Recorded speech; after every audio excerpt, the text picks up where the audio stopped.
Alright, now we're going to start working some of the little repairs we have to do on this. This is on the left front fender. There's a crack right here. Probably caused from contact. The tire was turned just right. Probably was turned the opposite direction I have it right now. Probably turned out to the left like you're making a left-hand turn and hit a curve or something or an entryway and bounced the tire into this fender. It can usually cause it to crack. It's cracked up on the bottom side here too. So what we're going to do is open this up. I can see some Bondo on this, so I'm sure it's been filled over before. That doesn't repair the crack, that just puts a band-aid on it. So what I have here is just a Dremel tool. I've got a pointed spur bit on it, and I'm just going to take that bit and I'm going to grind this out a little bit.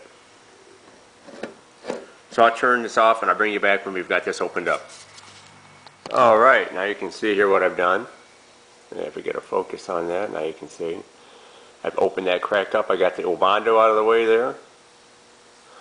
I come up to the end of the crack here, and I like to make a dimple in that. That should put a stop to it spreading from that point on.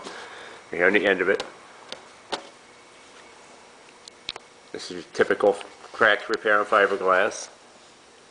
Open it up on the bottom. So now I'll show you what I used to fix that with. Alright, I've showed this before, if you believe. This is what I use for my fiberglass repair. Made by Plexus company. Methacrylate Adhesive, MA300. This is the fast set. They make a slower set. You have just 5 to 10 minutes with this, and it becomes unworkable. So this is some new I just got in, and it reacts very quickly. This is another one of those. It takes one of those expensive two-sided applicator guns. If you're going to be putting on a lot of this stuff, you need to have the gun to cover a large area in a short time. But for what I do here, I just made up a plunger here.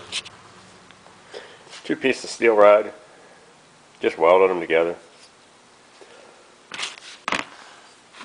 They fit right in. And I just push out on cardboard here whatever I need and mix it with a tongue depressor. Apply it.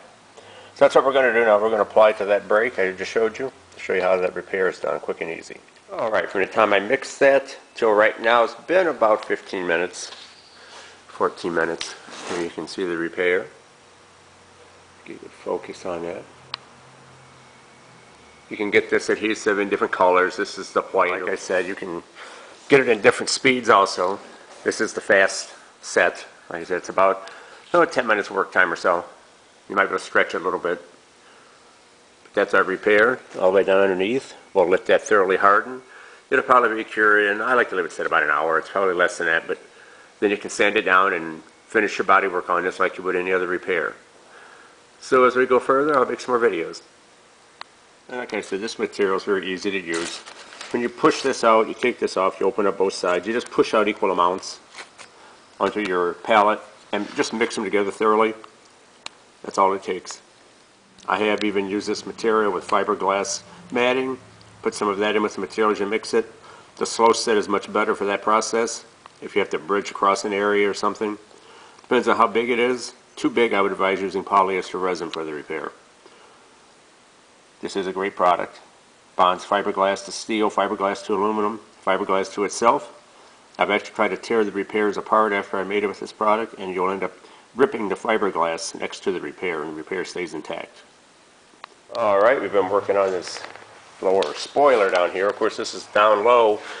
This car's up on my rollers, and there's not even a foot of clearance here right now, so you can imagine how low this sits.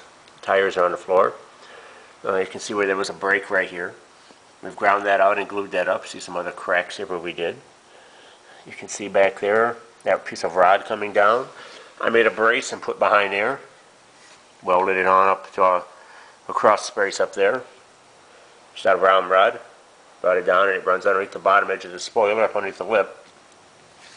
And I've glued that to the spoiler. I didn't want to make it out of something so heavy that would have caused an issue. All likelihood of this spoiler bottoming out is probably pretty good, so I put that on in a way that it can bend without causing an issue. If the spoiler was to hit something, that would be something the owner will have to watch for. Very, very low clearance on this one. Alright, bring it back as we make more progress.